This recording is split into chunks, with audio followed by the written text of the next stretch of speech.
Dobro jutro svima. Evo, kako je i Snježana najavila, tema mog predavanja je pravilnik o specijalističkom usavršavanju doktora medicine u periodu od 2008. do 2018. godine, naravno sa osvrtom na najnovije izmjene koje su donešene novim Zakonom o zdravstvenoj zaštiti. Znači, dobro čujemo.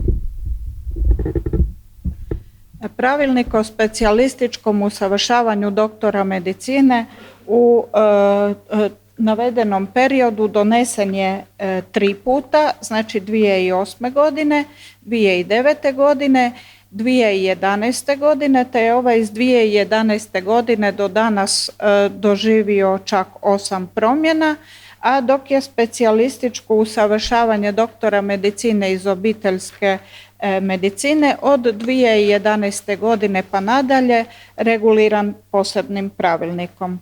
Da bi se pravilnik mogao primjenjivati,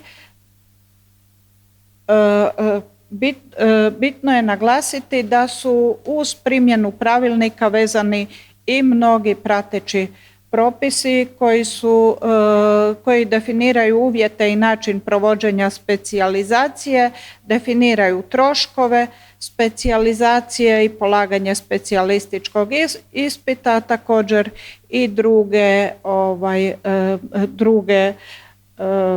druga pitanja koja su vezana uz provedbu specijalizacije, a osim ovdje taksativno navedenih propisa, na specijalističko usavršavanje se sporadično odnosi i niz drugih vezanih zakonskih i podzakonskih propisa. Osnovni pojmovi i definicije prvi puta su definirani u pravilniku iz 2011. godine, te daljnjim izmjenama i dopunama istog pravilnika. Kasnije su naravno proširivani i preciznije definirani ti pojedini pojmovi da bi se upotpunilo i preciznije odredilo te pojmove.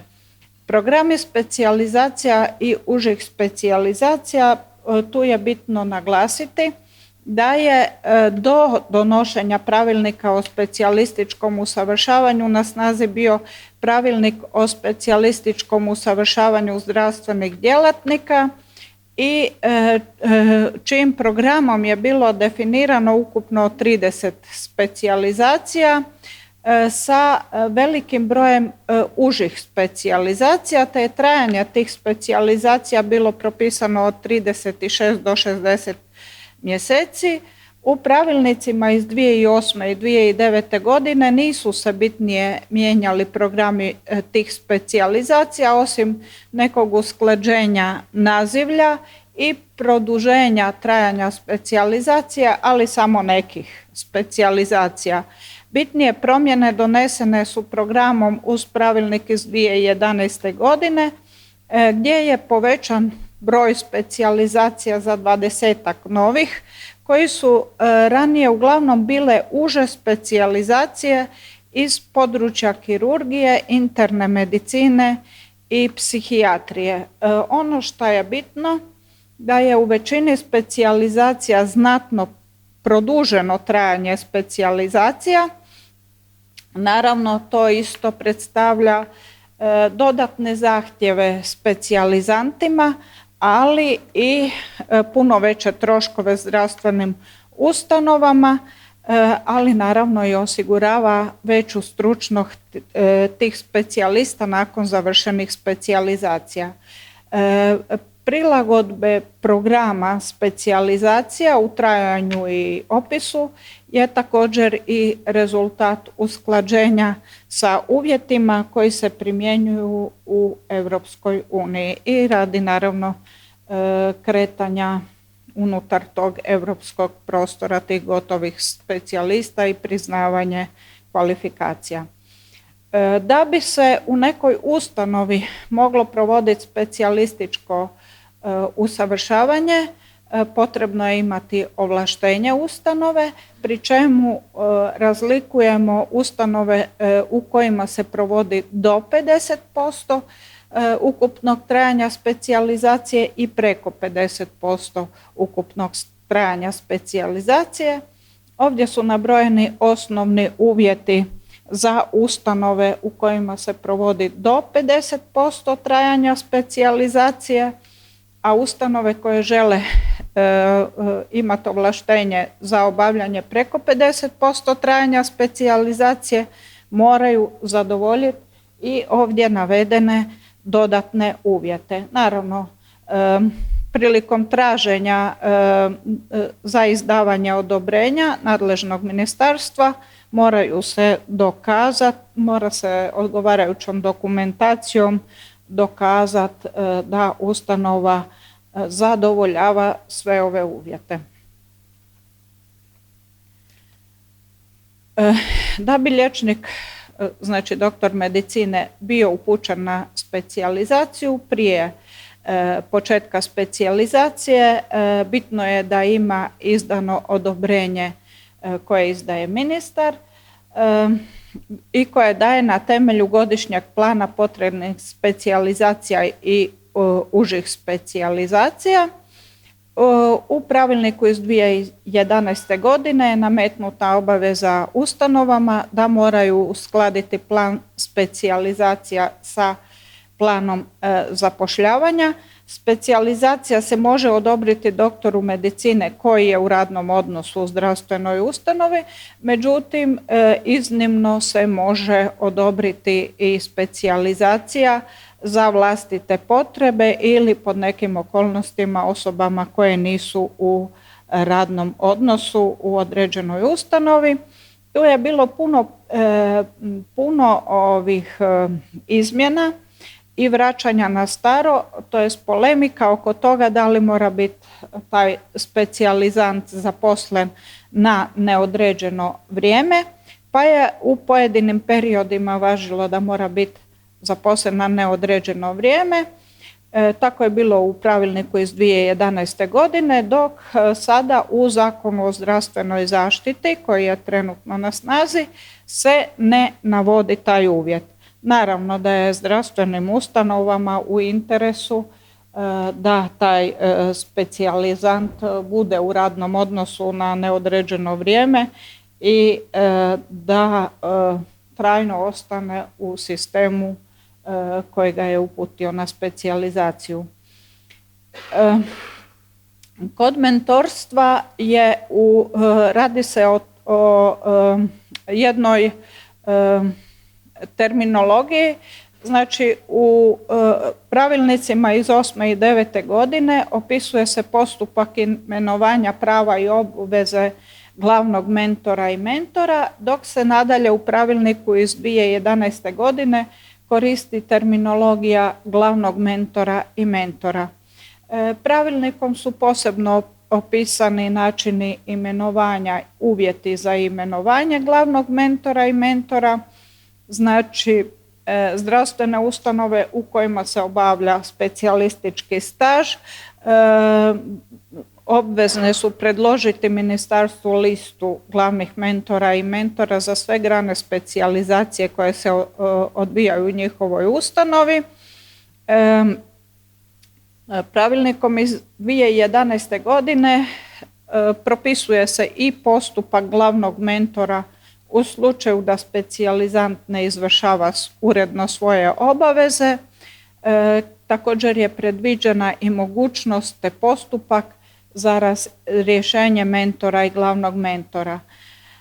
Iako je Zakonom o zdravstvenoj zaštiti propisano da je mentorstvo dio radne obaveze zdravstvenog radnika, postoji propisana naknada za mentorstvo koja je znači propisana posebnim odlukama ministra. Međutim, evo to je jedna od diskutabilnih stvari, da li je mentorstvo kao dio radne obaveze uključeno u koeficijent mentora ili je stvarno ispravno da za to postoji posebna naknada. Ugovor o upućivanju na specijalizaciju i uvjeti za raskid ugovora te obveza naknade štete.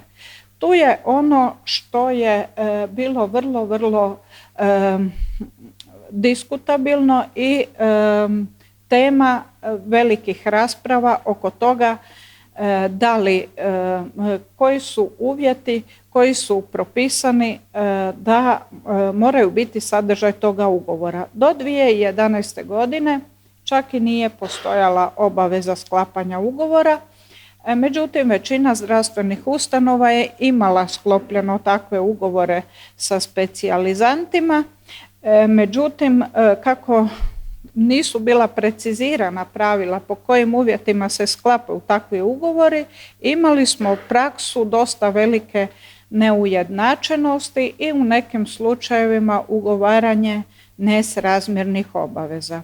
Znači, pravilnikom iz 2011. godine propisana je obaveza sklapanja ugovora sa specijalizantom, pri čemu obaveza rada u toj zdravstvenoj ustanovi na neodređeno vrijeme nakon završetka specijalizacije i položenog specijalističkog ispita ne smije biti ugovorena u vremenu duljem od trajanja specijalizacije.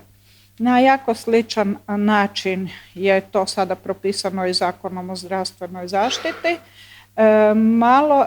Znači, nije više da obaveza ne smije biti duža od vremena trajanja specijalizacije, nego od propisanog vremena trajanja specijalizacije, što znači ako se specijalizacija iz nekog razloga produžila, to produženje ne ulazi u ugovornu obavezu. Propisani su, znači sukladno novom Zakonu o zdravstvenoj zaštiti, ovaj dio iz pravilnika prešao je u sadržaj Zakona o zdravstvenoj zaštiti kojim se preciziraju uvjeti za prelazak specijalizanta, odnosno specijalista u drugu zdravstvenu ustanovu, pri čemu nije nužno raspisivanje javnog natječaja za zasnivanje radnog odnosa specijalizanta u drugoj zdravstvenoj ustanovi ukoliko za taj prelazak postoji suglasnost ministarstva. Zdravstvena ustanova u kojoj specijalizant zasniva radni odnos dužna je zdravstvenoj ustanovi iz koje specijalizant prelazi nadoknaditi stvarne troškove specijalizacije koje su nastale do zasnivanja radnog odnosa te naknadu u iznosu jedne proračunske osnovice po mjesecu ugovorne obveze rada nakon završene specijalizacije, te se ta naknada štete mora platiti u roku od godine dana od dana sklapanja ugovora o radu sa specijalizantom. Naravno, tu je bitan i onaj ugovor između zdravstvenih ustanova o prelasku specijalizanta, te se obaveza naknade štete ne odnosi na specijalizanta ako je do prestanka njegovog radnog odnosa došlo zbog razloga koji nisu njegovo skrivljeno ponašanje i u slučajevima otkaza ugovora o radu određenim općim propisima radnog prava. Troškovi specijalizacije su ranije bili definirani odlukom o iznosu troškova specijalizacije kao i posebnom odlukom za specijalizacije iz obiteljske medicine. Nakon ovih odluka u izmjenama i dopunama pravilnika iz 2012. godine su troškovi specijalizacije propisani tim pravilnikom koji su se isto tako mijenjali, znači ovako.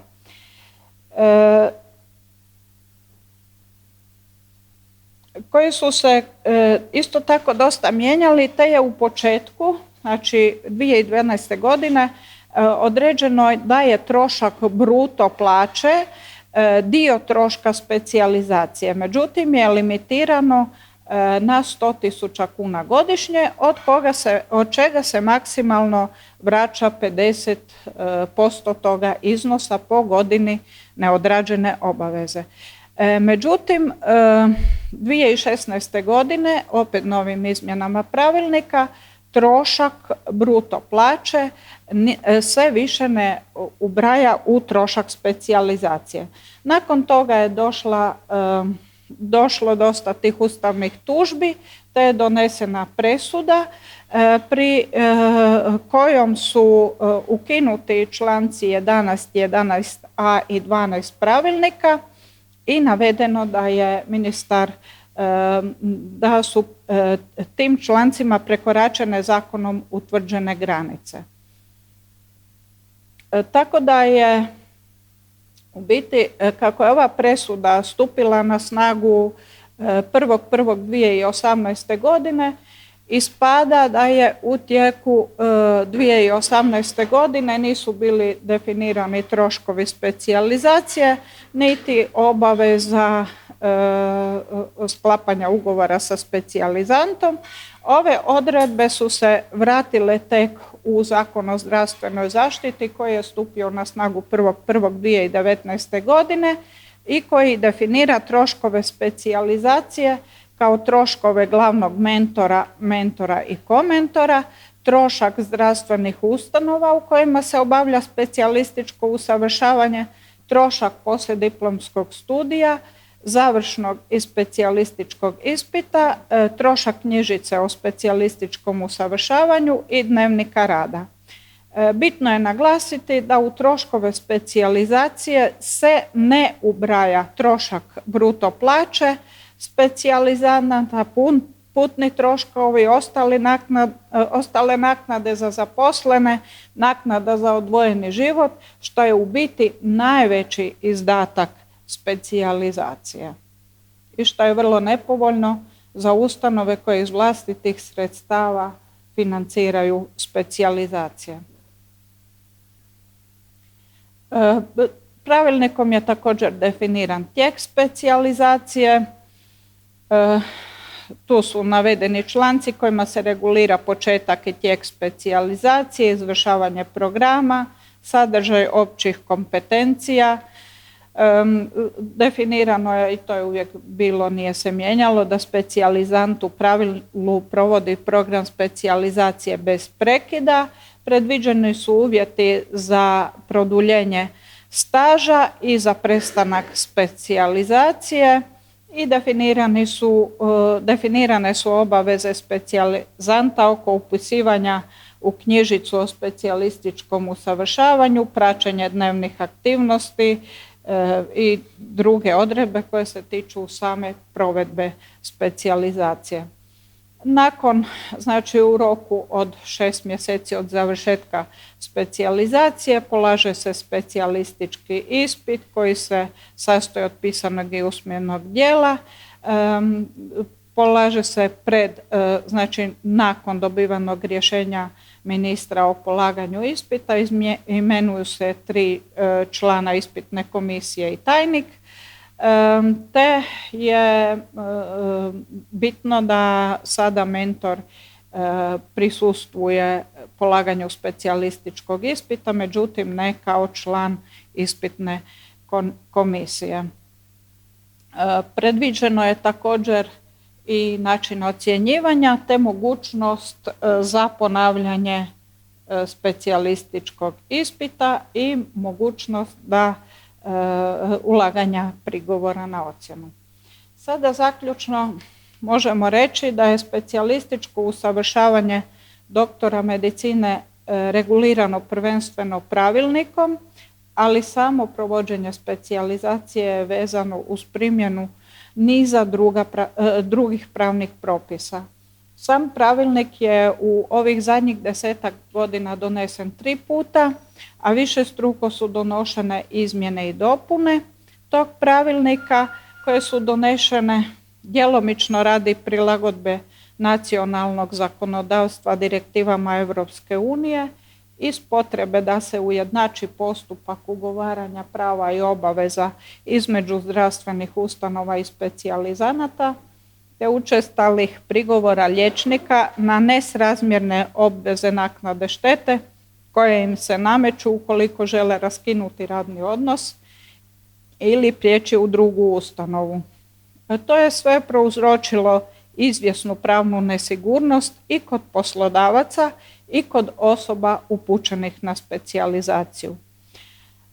Dok se u tim spornim situacijama na specijalizante, odnosno specijaliste, uglavnom primjenjuje za njih povoljnije pravo, zdravstvene ustanove, a pogotovo one koje iz vlastitih sredstava financiraju specijalizacije, su u vrlo nezavidnom položaju jer učestalo moraju mijenjati ugovore sklopljene sa specijalizantima i prihvaćati nove uvjete koji u trenutku upućivanja liječnika na specijalizaciju nisu bili poznati.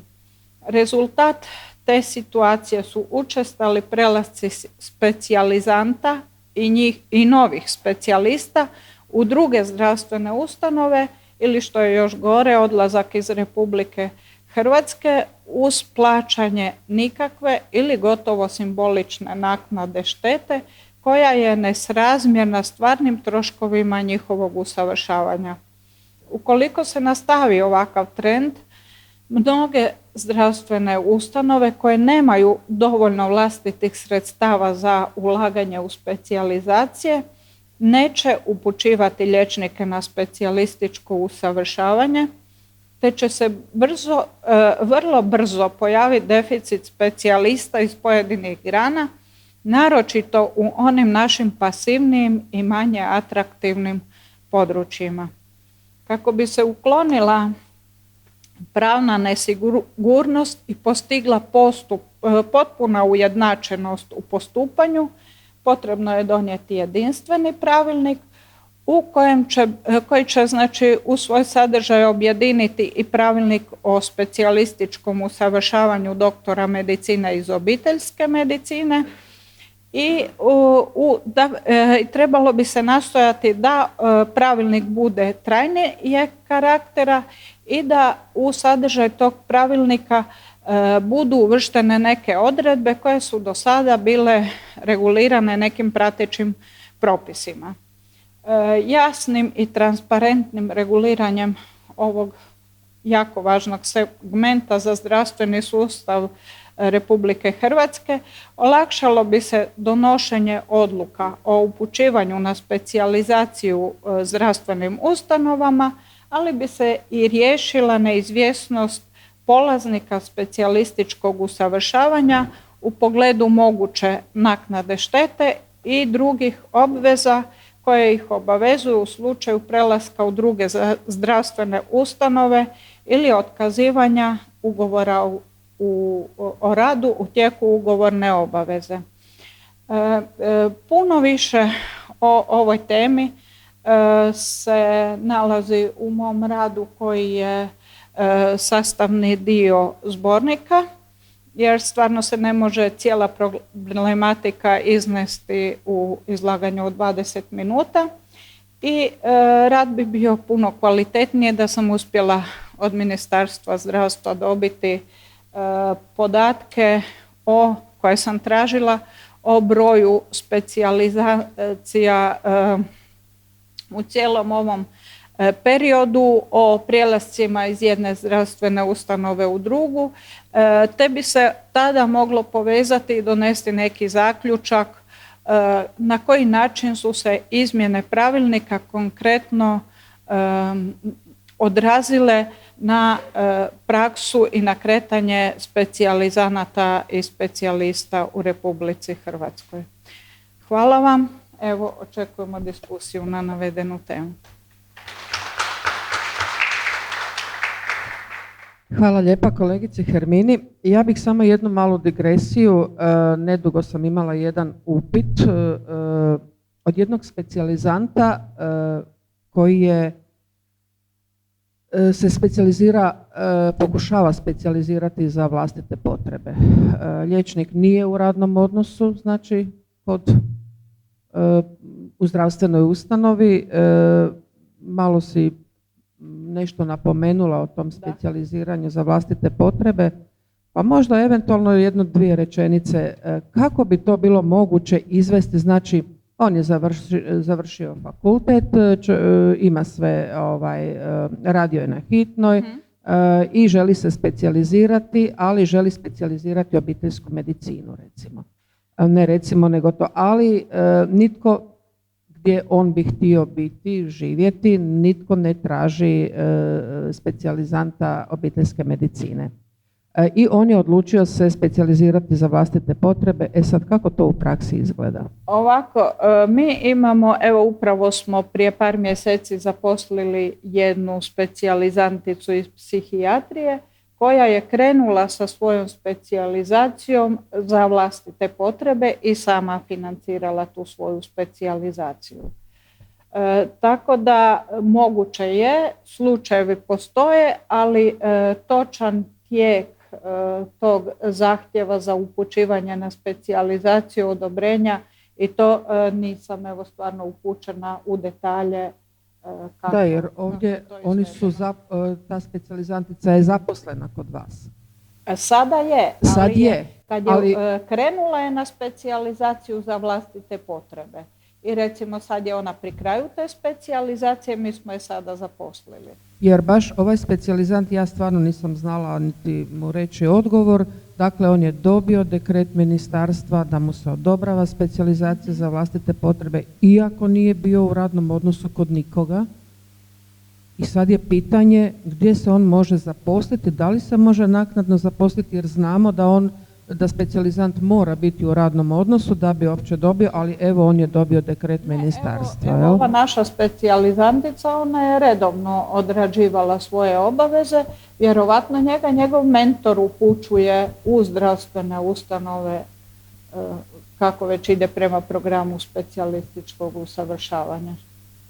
Dakle, na terenu. Mi smo imali specijalizanticu iz endokrinologije koja se specijalizirala za vlastite potrebe. Ona se javila u našu ustanovu, znači i rekla nam je što bi željela, imala je svu dokumentaciju, znači liječnik, odobrenje se samostalan radi tako.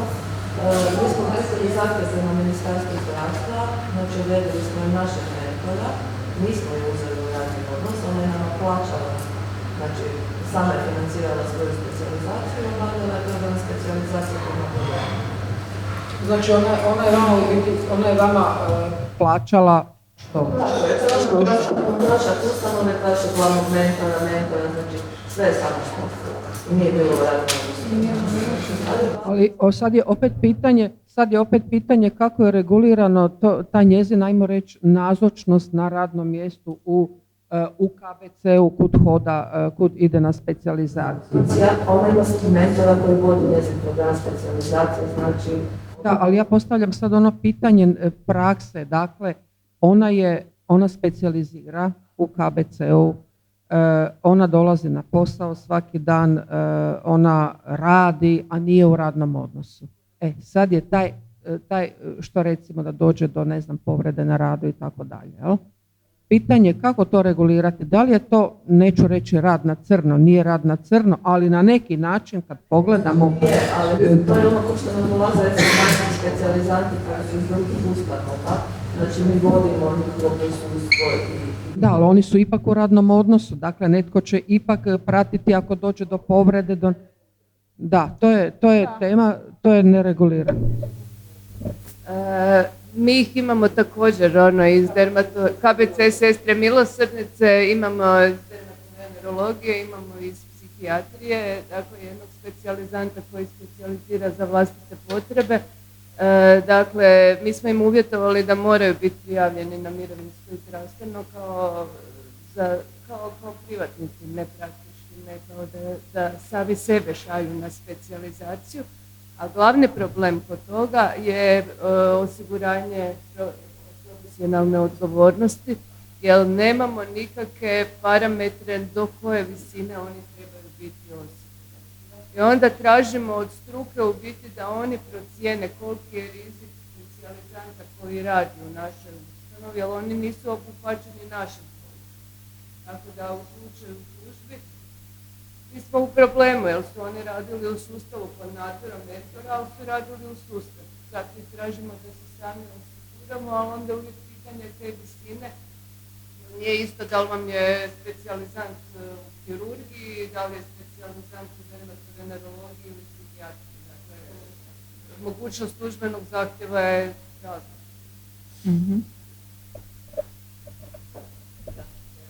Ja dolazim iz KBC Osijek.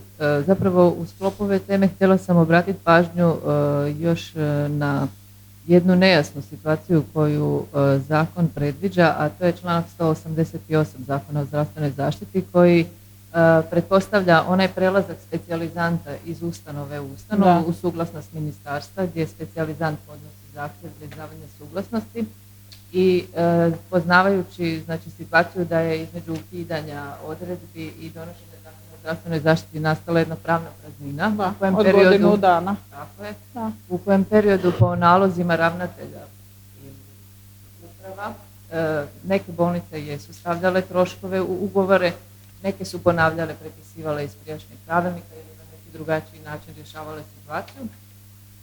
Ta odredba govori da je taj specijalizant u obvezi osim troškova specijalizacije naknaditi i iznos jedne proračunske osnovice, odnosno bolnice u koju prelazi. Ustanova u biti. Ustanova.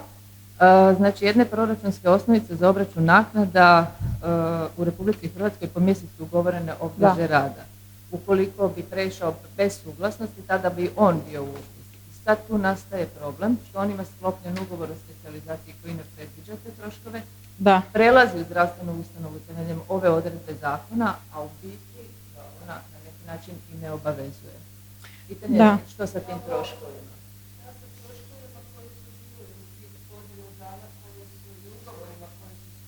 Da, evo, odlukom Ustavnog suda koja je na snazi od 1.1.2018. godine su ukinute te odredbe koje su ušle ponovno u sadržaj zakona, ali koji je tek od 1.1.2019. na snazi.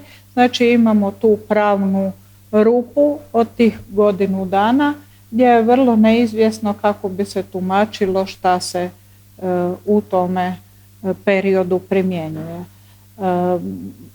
Jedna stvarno vrlo nezahvalna situacija za svih koji se nađu u tim situacijama da moraju o tome odlučivati ili tražiti naknade štete ili od ustanova drugih ili od specijalizanata.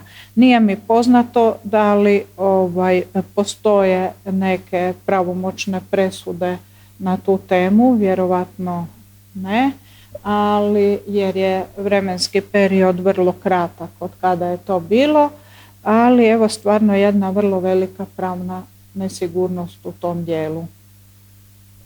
Ja bih još samo na kratko htjela osvrnuti na mentore. Kako mentori funkcioniraju u KBC-ima s obzirom da evo, naši specijalizanti imaju mentor, recimo dolazi iz male bolnice, on obavlja dio specijalističkog staža u svojoj bolnici, mentor mu je ne znam u KBC-u, pa evo čisto da nam kolegica veli nešto kako to izgleda. Dakle, mi imamo veliki protok, dakle, što vanjskih specijalizanata, što svojih i pitanje je koje meni ostaje nejasno i koje, dakle, zakon baš ne regulira pretjerano, niti pravilnik sam, je šta ako specijalizant nije zadovoljan sa svojim mentorom? Predviđena je mogućnost. Dakle, u praksi, ja znam da nešto o tome piše, dakle, ali evo, možete nam... Predviđena je mogućnost promjene mentora, predviđena je mogućnost prekida specijalizacije ukoliko se mentor izjasni da specijalizant ne izvršava uredno svoje obaveze, a evo također pravilnikom iz 2011. godine je propisano, čekajte sad, propisana je i ta mogućnost razrješenja glavnog mentora ukoliko tu nastane neki prijepor između specijalizanata i mentora njihovih. Hvala. Može. Jukić, Zavod za zdravlje Zdravstveno-istarske županije, pozdrav kolegici Hermini. I ovakva situacija je ovako. Znači imamo jednu specijalizanticu koja je trebala prijaviti specijalistički ispit u prosincu, međutim onda radi bolovanja i svega ta specijalizacija se produžila i trebala je krajem travnja prijaviti specijalistički ispit. Međutim, nije ga mogla prijaviti jer njezin mentor, glavni mentor nije potpisao specijalističku knjižicu. I šta se desilo? Znači, dan prije isteka tog roka njezin glavni mentor upućuje dopis Ministarstvu zdravstva u kojem traži produljenje specijalističkog staža, traži i ujedno traži, što je po mom mišljenju potpuno kontradiktorno, traži izvanredni pregled na medicini rada, radi utvrđivanja radne sposobnosti ili ono uopće sposobna obavljati specijalizaciju. Situacija je sad takva, znači ne dešava se ništa, specijalizantica ne može prijaviti specijalistički, pravda se činjenicom da glavni mentor nije potpisao knjižicu. Glavni mentor je uputio dopis Ministarstvu zdravstva koje se uopće ne oglašava. Mi smo kao ustanova isto uputili dopis Ministarstvu zdravstva koji je nakon nekoliko mjeseci notirano reklo postupite, imate ugovor pa postupite. I što? Mentor kaže specijalizacija može trajati dok god specijalizant nema potrebne kompetencije. Ja kažem, jer onda to može povjeroviti. Ne, propisani su točno uvjeti pod kojima se specijalizacija može produžiti. To su duže bolovanje, onda porodiljni dopust i tako. U ovom slučaju je mentor trebao reagirati puno ranije nego što je odrađen cijeli staž. Ukoliko smatra da te kompetencije nisu stečene, na kraju krajeva postoji taj ispit, te ona ukoliko nije stekla te kompetencije bi mogla ne položiti taj specijalistički ispit. Da.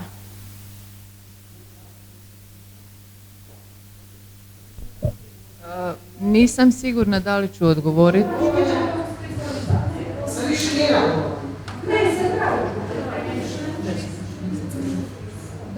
Nisam sigurna da li ću odgovoriti na ovo pitanje točno. Mi smo imali situaciju znači u KBC Osijek gdje smo tražili od mentora da nam upravo takve činjenice potvrdi. Mislim da postoji nekakva odredba da mentor može reći da specijalizant nema kvalifikacije za dovršetak, odnosno obavljanje specijalizacije. Mislim da postoji ta odredba, mentor se može tako oglasiti. Kažem, mi smo to tražili, odgovor nismo nikad dobili, naravno, jer oni to jedni drugima ne rade, ali u tom smislu ja mislim da bi to trebalo sve uputiti na ministarstvo, pa da se po njegovom prijedlogu zapravo rješenje o specijalizaciji stavi van snage ili nešto u tom smislu. Znači, mi smo kao ustanova uputili dopis ministarstvu koje je reklo postupajte po... Uputite ponovno. Postupajte po ugovoru, imate zaključen ugovor, postupajte po ugovoru. Na odgovor mentoru, odnosno na upit mentora nisu odgovorili ništa. Ja bih uputila ponovno dopis i prije toga usmeno iskomunicirala, ako ništa drugo, sa gospođom Anom Pravdić, koja je apsolutno jedna osoba u ministarstvu koja svaki put diže slušalicu i stoji vam na dispoziciji za sve odgovore. Hvala lijepa, malo smo dužili s ovom temom. Evo ima, kratko molim. Jedna situacija, možda neko još ima dakle, staro pravilniku, postojalo je, kako ste naveli, manje broj specijalizacija uz veći broj duže specijalizacije. Konkretno specijalizant opće medicine, nakon toga išao bi na akademiju. Po novom pravilniku veći je broj specijalizacija. U malim bolnicama su i dalje specijalizanti više išli na konkretno opću internu sa tendencijom usmjeriti se kroz užu specijalizaciju na nešto drugo. Sada smo u situaciji da se ne pokuša specijalizacija jer u pravilu koji su oni specijalizirani postoji konkretno kardiologija. Njih se upućuje da mogu upisati još jednu specijalizaciju specijalizaciju, dakle uz opću Od početka. i kardiologiju. Kraće bi trajala 3 godine, ali onda imate opći internist sa užom specijalizacijom iz kardiologije, kraću edukaciju i veći pacijent, odnosno na nekog koji je samo specijalizan, zapravo specijalist kardiologije i manje, sa 2 specijalizacije i manje plaće. Da, osim toga ne je kazan tako se mogu govoriti Pa evo sada vam bila je donešena ona neka pravilnik o priznavanju statusa užeg specijalista koji je vrlo kratko bio na snazi. Vjerovatno je bio predviđen za takve situacije da se jednim administrativnim putem, znači bez odrađivanja tog staža, dobije status specijalista iz uže specijalizacije. Ne znam koliko je to iskorišteno i koliko je bilo takvih zahtjeva i koliko je od njih priznato takvih zahtjeva.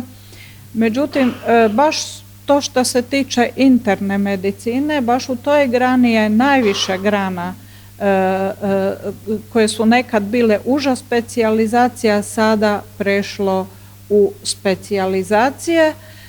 Tako da, istovremeno ćemo imati i ove uže specijaliste iz pojedinih grana, a i specijaliste istih grana. I sad, da li se, vjerovatno se u tu užu specijalizaciju, u stvari u tu novu specijalizaciju uračunava i onaj dio specijalizacije koji je odrađen kroz u toj prvoj fazi specijalizacije. Ne znam sad, mislim da je to ljudima prilično komplicirano ponovno prolaziti.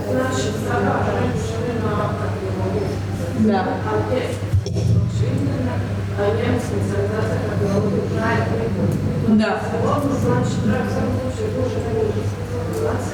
A on se te specijalizacije izvlači manje nego. Normalno, to je jedna vrlo velika nelogičnost, plus toga programi specijalizacija su se jako produžili iz pojedinih grana, tako da oni sa time što su u toj prvoj specijalizaciji prošli, vrlo malo toga bi im u stvari bilo priznato za tu drugu specijalizaciju. Ljudi su u stvarno nezahvalnom položaju i ukoliko se ne mogu utrpati u ovo automatsko priznavanje neke uže specijalizacije, ne znam, stvarno treba odvagati koliko se njima to zaista isplati. Ako mogu iskomentirati, dakle imamo u svim KBC-ima vjerojatno stasala je već prva generacija specijalista koji su postali specijalisti po ovim novim programima. Dakle, vlada jako veliko nezadovoljstvo jer ti liječnici nemaju prilike ostvariti užu specijalizaciju. Da. Jer on njemu ne može biti priznata uža specijalizacija iz razloga što je on specijalist kardiologije. Kardiologija nema užu specijalizaciju i nikad je, bar po ovom pravilniku, neće ni imati. Dakle, on neće imati mogućnost uopće da dobije koeficijent uže specijalizacije i on će biti, kako sad stanje stvari stoji, zakinut. Dakle, tu opet se vraćamo na uredbu koja ima niz nelogičnosti. Da. Dobro, iz pojedinih grana niti ne postoji. Da, o tome možemo razgovarati i na okruglom stolu plaće zdravstvenih radnika. Ja još samo jednu rečenicu i morat ćemo stvarno završiti s ovom temom. Htjela bih samo primijetiti da dok su se sklapali aneksi sa specijalistima, specijalizantima prema onom famoznom pravilniku o specijalističkom usavršavanju, na nejednolikost u cijeloj Hrvatskoj u postupanju prema tom pravilniku, pa su neke ustanove sklapale anekse jer je to bilo tako propisano, postupale po propisu, neke ustanove nisu sklapale i danas imamo probleme velike fluktuacije liječnika, odlazaka, jer naravno prema ondašnjim propisima su ugovorom o radu koji su, odnosno aneksima ugovora o specijalizaciji su troškovi smanjeni na nekih 50.000 kuna.